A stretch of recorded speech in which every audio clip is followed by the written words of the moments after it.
अवहेलित बासुबिसिनी शहीद स्मृतिपीठ भारतर स्वाधीनता संग्राम प्रजा आंदोलन में सामिल होई राजतंत्र विरुद्ध रे स्वर उत्तोलन करी तत्कालीन कनिका राजा षड्यंत्रर शिकार होई ब्रिटिश गुली रे शहीद होइतिले बासुबिसिनी। मात्र एही लढ़ुआ वीरपुत्रंक स्मृतिपीठ आज सरकारंक दृष्टि आढ़ुआल रे रही जाइछि।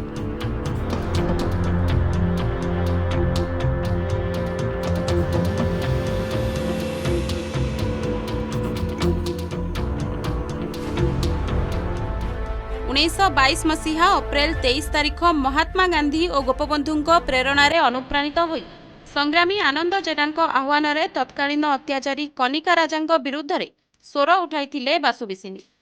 राजकनिका बेबर्ता सरोवर कूल एकत्रित होइथिबा प्रजामेळीर संग्रामी नेता भावे बासुबिसिनी प्रजामेळी को आगे नेथिले। शेषरे लड़ई करी करी ब्रिटिश पुलिस गुली रे टळी पड़िथिले मध्य हार मानि नथिले। सेदिन अत्याचारी राजा और इंग्रेज को हाथ में बंधुक तोप थिबा बेले प्रजामेळी हाथ में थिला खंडे खंडे ठिंगा। बर्बर इंग्रेज मानक गुली रे रक्त रंजित हो जाइथिला बेबर्ता सरोवर कूल।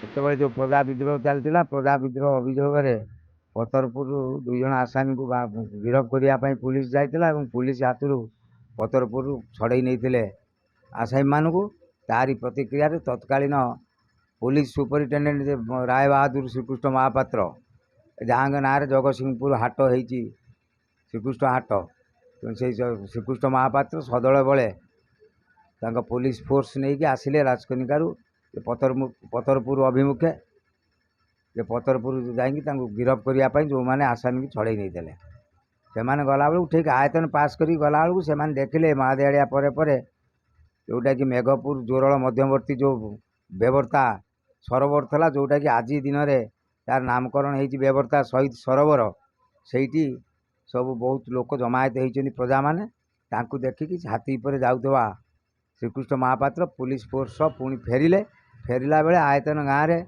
से अत्याचार कले जो मैंने राज विरोधी लोक थे जो मैंने प्रजा सपक्षवादी थे सूर्यमणि महापात्र प्रभृति घर उपर चढ़ऊ कले से सूर्यमणि महापात्र स्त्री तरुआल धरिकी गोड़ेला पुलिस की हाणवाई तापर से मेघपुर दे से गड़ी की सीधा पशिले कौटी ना बेबर्ता शहीद सरोवर से मुहांमुही है प्राय 5000 ऊर्ध्व प्रजा से एकत्रित होते सबू बाटू खड़ा बाटुली ठेंगा धरिकी से बासु सेठी विशुनी मड़ुआल तार नेतृत्व नौते। देखु 1922 मसीह प्रथम शहीद आख्या नहीं राजकनिका अंचल बासु सेठी और विशुनी मड़ुआल जे कि प्रजा आंदोलन प्रथम शहीद तेणु सहित अनेक इतिहास जड़ित हो रही जो बेबर्ता सरोवर आपड़ देखुं जो बेबर्ता सरोवर पाखे से शहीद होते रक्त रंजित हो जाता अप्रैल 23 तारीख दिन 1922 मसीह सेबेठू आज जाए ना इतिहास ना अच्छी ना राज्य सरकार के खोजी ना राज्य सरकार एठी प्रतिनिधित्व करुवा कौन राजनीतिक दल खोजुंट ना परिवार को खोजुंट अलड़ा अखोजा हो जाने तेरे अनेक वर्ष पर जो कनिकार गोटे संग्राम समिति निर्माण करा विशु सेठी विशुनी मड़ुआल बासु सेठींकर स्मृति स्तंभ गोटे करा अर्थ अभाव से रक्षणाबेक्षण कर जो दायित्व कि सरकार नवा कथा किंतु आज ताहा साधारण लोकंकर मलत्यागर केन्द्र पलटि असामाजिक लोकंकर आड्डास्थली पलटि आपण मैंने तो देखुले से जो जो जहाँ आप देखुले जे कहते जहाँ चारिपटर गोटे बाउंड्री वाल बुली पार ना एवं रंग टिके से स्मृति स्तंभ दि जाए पारना।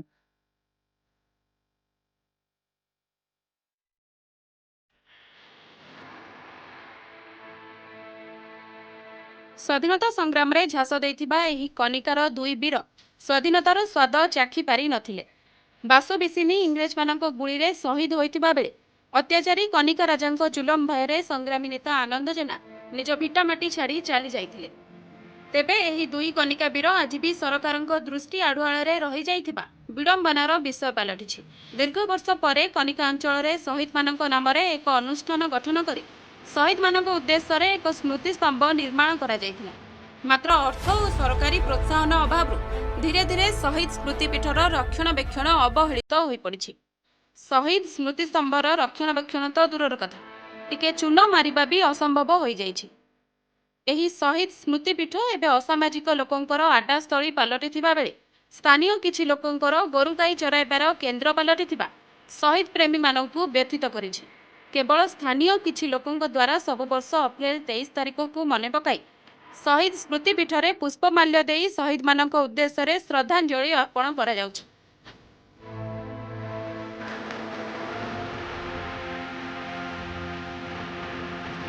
କହିବାର କାରଣ କି ଯେ ଯଦି କିଛି ସରକାରର ବ୍ୟବସ୍ଥା ହୁଅନ୍ତା, ଏଠି ବର୍ତ୍ତମାନ କି ଅସାମାଜିକ ଭଳି ପଡ଼ିଛି, ଯାହାକି ମାନେ ଗୋରୁ ଚରୁଛନ୍ତି, ଯଦି କିଛି ସରକାର ବ୍ୟବସ୍ଥା କରାଯାଆନ୍ତା, ଦିୱାଲର କିମ୍ବା ଫୁଲ ଗଛ କିମ୍ବା ଇତ୍ୟାଦି ଜିନିଷ ଯଦି କିଛି ଲଗାଯାଆନ୍ତା ଭଲ ହୁଅନ୍ତା।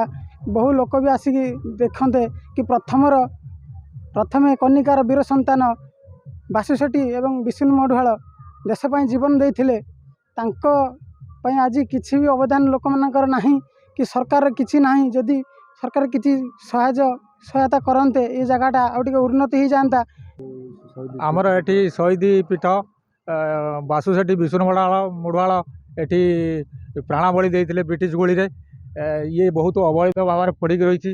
ଏଠି ଲୋକମାନେ ଝାଡ଼ା ଫେରୁଛନ୍ତି, ମଦ ଆଡ୍ଡା ବି ପାଲଟିଛି। ବହୁତ ଅସାମାଜିକ କାମ ଏଠି ହେଉଛି। ଆଉ ଯଦି ପ୍ରଶାସନ ଏଥିପ୍ରତି ଟିକେ ଦୃଷ୍ଟି ଦିଅନ୍ତା ବହୁତ ଭଲ ହୁଅନ୍ତା।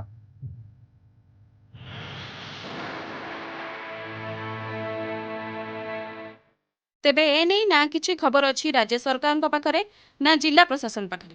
ଏଠି କଥା ଉଠୁଛି, ରାଜ୍ୟ ସରକାର ଗାଁ ଗାଁରେ ଅତ୍ୟାଧୁନିକ ପାର୍କ ନିର୍ମାଣ କରି ଲକ୍ଷାଧିକ ଟଙ୍କା ଖର୍ଚ୍ଚ କରୁଥିବା ବେଳେ କେମିତି ଏହି ଶହୀଦ ସ୍ମୃତିପୀଠକୁ ଭୁଲିଗଲେ ତାହା ଏବେ ବିସ୍ମିତ କରିଛି ଅଞ୍ଚଳବାସୀଙ୍କୁ।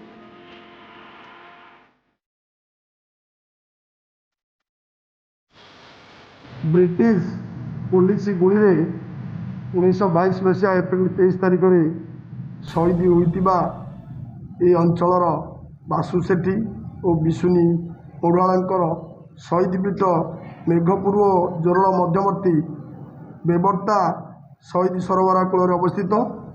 ତାହାକୁ ଉନ୍ନତିକରଣ କରିବା ସଙ୍ଗେ ସଙ୍ଗେ ତାଙ୍କ ନାମରେ ଏକ ଶହୀଦ ପାର୍କ କରିବା ପାଇଁ ସର୍ବସାଧାରଣରେ ଦାବି ହୋଇ ଆସୁଅଛି। ଏ ସଂକ୍ରାନ୍ତୀୟ ପ୍ରସ୍ତାବକୁ ଆମ୍ଭେ ତୁରନ୍ତ ଜିଲ୍ଲାପାଳଙ୍କ ଦୃଷ୍ଟିକୁ ଆକର୍ଷଣ କରିବା ସଙ୍ଗେ ସଙ୍ଗେ ତାହା କିଭଳି ତୁରନ୍ତ କାର୍ଯ୍ୟକାରୀ ହେବ ସେଥିପାଇଁ ମଧ୍ୟ ଦୃଢ଼ ପଦକ୍ଷେପ ଗ୍ରହଣ କରିବାକୁ ଚେଷ୍ଟା କରିବେ। କେବେ ଏହି ସ୍ମୃତିପୀଠ ଉପରେ ପଡ଼ିବ ସରକାରଙ୍କର ନଜର, ଆଉ କେବେ ହେବ ଏହାର ପୁନରୁଦ୍ଧାର, କେବଳ ତାକୁ ହିଁ ଅପେକ୍ଷା। ରାଜକନିକାରୁ ବିକାଶ ନାୟକଙ୍କ ରିପୋର୍ଟ, ନ୍ୟୁଜ୍ 8 ଓଡ଼ିଆ।